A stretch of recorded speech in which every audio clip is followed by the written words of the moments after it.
Salut, c'est Marc. Dans cette vidéo, on va regarder l'API de Google qui permet de référencer ses pages rapidement sur les moteurs de recherche.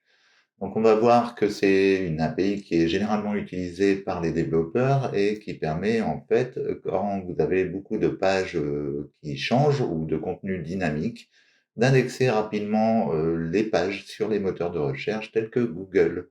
Donc, par exemple, si vous avez un site d'actualité, ça peut être très intéressant d'utiliser cette méthode. Donc, ça va vous permettre d'indexer vos pages, environ au bout de 24 à 48 heures, au lieu d'attendre que Google découvre par magie vos pages sur votre site internet et d'attendre plusieurs mois qu'une page apparaisse ou plusieurs semaines qu'une page apparaisse enfin sur l'indexation de Google. Donc on va regarder, cette, API, de Google et notamment on va pouvoir utiliser cette API à l'intérieur de WordPress en utilisant une extension gratuite proposée par, Rank Math qui se nomme Instant Indexing pour, Google, enfin for Google en anglais, et on va regarder, tout ça ensemble. La première chose que l'on va devoir faire, c'est créer cette API au niveau des comptes, Google Cloud.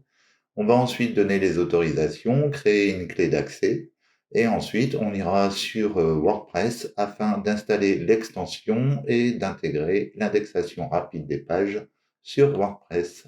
C'est parti!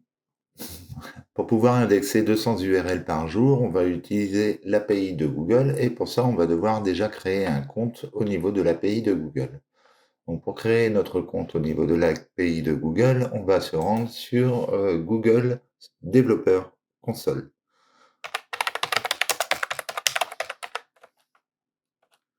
Developer Console. C'est le premier lien qu'on a ici. Donc, on arrive sur la liste des API qui sont déjà présentes au niveau du compte. On va cliquer sur Google Cloud. Et une fois qu'on est sur Google Cloud logo, on va pouvoir cliquer en haut sur ajouter un nouveau projet. Donc pour ça, on va cliquer sur le projet ici et on va cliquer ensuite sur nouveau projet. À cet endroit, on va donner un nom à notre projet. On va marquer, mettons, indexation. Ensuite, vous sélectionnez si vous faites partie d'une organisation, donc c'est-à-dire si vous avez une société ou non. Donc, vous pouvez marquer le nom de domaine de votre organisation ou laisser comme ça par défaut si vous le souhaitez. Vous cliquez ensuite sur créer et une fois que notre service est créé, on va le retrouver ici sur le côté. Donc là, il est en train d'être créé. On va pouvoir ensuite sélectionner ce projet. Donc, on va sélectionner ce projet ici. Donc on retrouve bien notre projet à cet endroit, on va aller sur API et services, et ici on va aller sur bibliothèque. Dans la bibliothèque, on va chercher notre API, donc ça s'appelle Indexing API.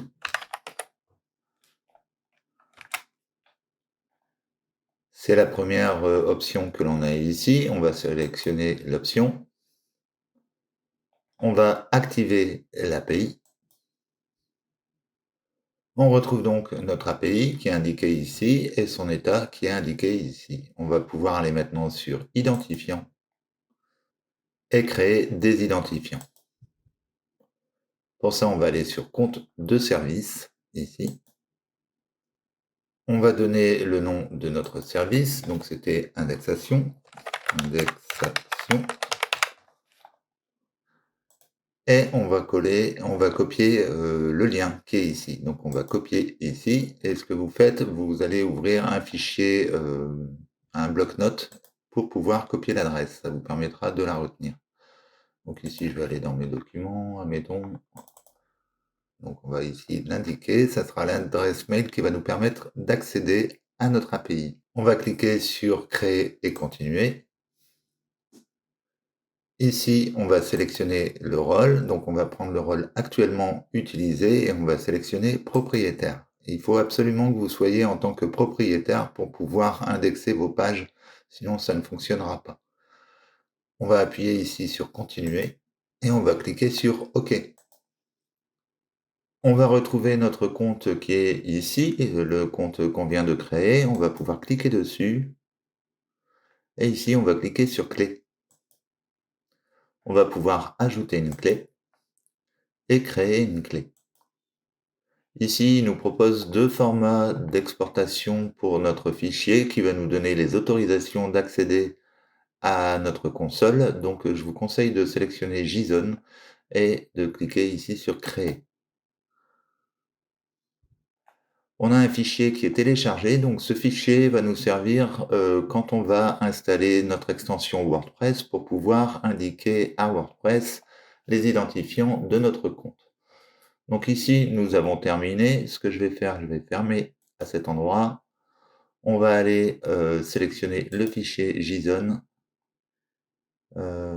Ici, je vais faire ouvrir dans un nouvel onglet et je vais le fermer comme ça. Comme ça, je l'ai sous la main. Maintenant que nous avons configuré l'API au niveau de Google Cloud, nous allons devoir nous rendre sur la Search Console afin d'indiquer justement à la Search Console que l'on va utiliser l'API et pouvoir indiquer quelles personnes sont habilitées à utiliser cette API. Donc pour ça, on va se rendre directement sur la Search Console et créer donc des identifiants pour la Search Console. Donc on va aller sur Google Search Console.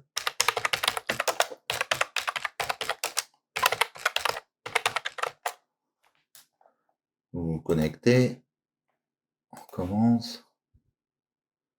Et donc ici, on retrouve l'ensemble des sites internet qui sont disponibles sur notre Google Search Console. Donc on va sélectionner le bon nom de domaine. Donc dans l'exemple ici, je vais prendre WPIBoo. Et ensuite, ce que l'on va faire, c'est aller dans les paramètres qui sont tout en bas ici, paramètres. Et à cet endroit, on a ici utilisateur et autorisation. On va cliquer dessus. Et ici, on va pouvoir ajouter un nouvel utilisateur. Donc, on va cliquer ici sur ajouter un utilisateur. On va aller chercher notre adresse mail que l'on avait copiée, qui est ici. On va l'indiquer à cet endroit, CTRL V. Et ici, au niveau de l'accès, on va sélectionner propriétaire. Une fois que c'est fait, on va ajouter le propriétaire. Et on a notre nouveau propriétaire qui apparaît à cet endroit. On a fini tout le paramétrage de notre API. On va pouvoir maintenant passer à WordPress pour pouvoir intégrer l'indexation des pages au niveau de WordPress. Pour ça, on va installer une extension gratuite qui est proposée par RankMath et qui va nous permettre d'indexer rapidement nos pages sur Google. L'extension s'appelle Instant Indexing for Google. Nous voici sur le tableau de bord de mon site. Donc, ce que je vais faire, je vais aller dans Extension, ajouter une extension. Et ici, on va marquer Instant Indexing. Et on retrouve ici notre extension Instant Indexing for Google par RankMath. Donc ici, on va pouvoir l'installer maintenant et on va pouvoir l'activer. Une fois que l'extension est activée, on va la retrouver sur le côté. Alors si on ne l'a pas ici, il suffit de rafraîchir la page. Et on a maintenant RankMath qui est là, ici. Donc on va aller sur l'indexation instantanée, pardon. On arrive sur l'indexation instantanée de RankMath. On va pouvoir ici indiquer notre fichier JSON. Donc pour ça, on va ici sélectionner le bouton Choisir un fichier. Et on va aller chercher notre fichier JSON que l'on a téléchargé tout à l'heure. Donc moi, il est dans téléchargement. Et ici, son nom. Et ici, je vais faire ouvrir. Et ensuite, cette indexation instantanée, on va pouvoir sélectionner pour quel type de document on va l'appliquer. Bon, ici, dans mon cas, je vais choisir article et je vais choisir page. Ça permettra, aussitôt qu'un article ou une page est publié, de pouvoir l'indexer rapidement. On va enregistrer les modifications. On a notre fichier JSON qui apparaît ici, avec nos 2 informations ici au niveau des articles. On va pouvoir aller sur console. Et ici, maintenant, vous pouvez indiquer les URL que vous voulez indexer rapidement. Donc, ça va se faire dans les 24-48 heures maximum. Vous pouvez envoyer jusqu'à 200 URL par jour pour l'indexation. Donc, si vous faites pas mal de pages, notamment à des logiciels d'automatisation, etc., c'est vraiment utile puisque ça va vous permettre ici de modifier en fait, enfin d'indexer rapidement vos pages plutôt que d'attendre 3 mois que Google vienne bien visiter votre site. Donc vous pouvez ici envoyer vos pages et 24 à 48 heures après, vos pages seront disponibles dans l'indexation de Google. Donc c'est vraiment intéressant. Ici, à chaque coup, vous voulez rapidement indexer une URL sur votre site, vous allez l'ajouter à cet endroit et sélectionner Publish Update URL pour publier directement l'URL, ou alors après vous pouvez supprimer une URL de l'indexation de Google si vous le souhaitez. À ce moment-là, pareil, vous mettez l'URL, vous sélectionnez ici la case et ça va supprimer de l'indexation de Google. Donc parfois vous avez des URL sur Google que vous voulez vous débarrasser. C'est un bon moyen de les supprimer rapidement. Ensuite, vous pouvez avoir ici le statut d'indexation de vos différentes pages. Lorsque vous avez envoyé des requêtes d'indexation à Google pour savoir si votre page pourrait référencer une page, vous allez pouvoir ici avoir les statuts attribués à vos requêtes afin de savoir où vous en êtes.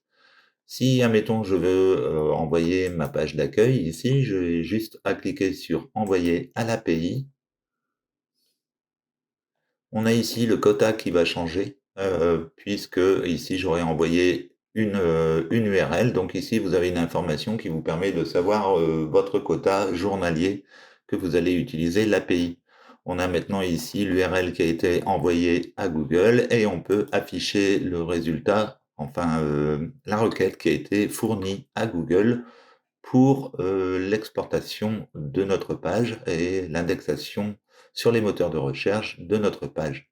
Voilà, j'espère que cette vidéo vous aura plu. Si vous avez aimé, n'hésitez pas à liker, à commenter, à partager. N'hésitez pas à marquer indexation dans les commentaires pour montrer que vous avez suivi cette vidéo jusqu'au bout. Ça me permet d'avoir un petit peu de statistiques sur la vidéo. N'hésitez pas non plus à consulter les différents liens qui se trouvent sous la vidéo pour accéder à mes différents services et blogs. En attendant, je vous remercie d'avoir suivi cette vidéo. Je vous souhaite une bonne journée et je vous dis à bientôt pour une prochaine vidéo. Ciao, ciao.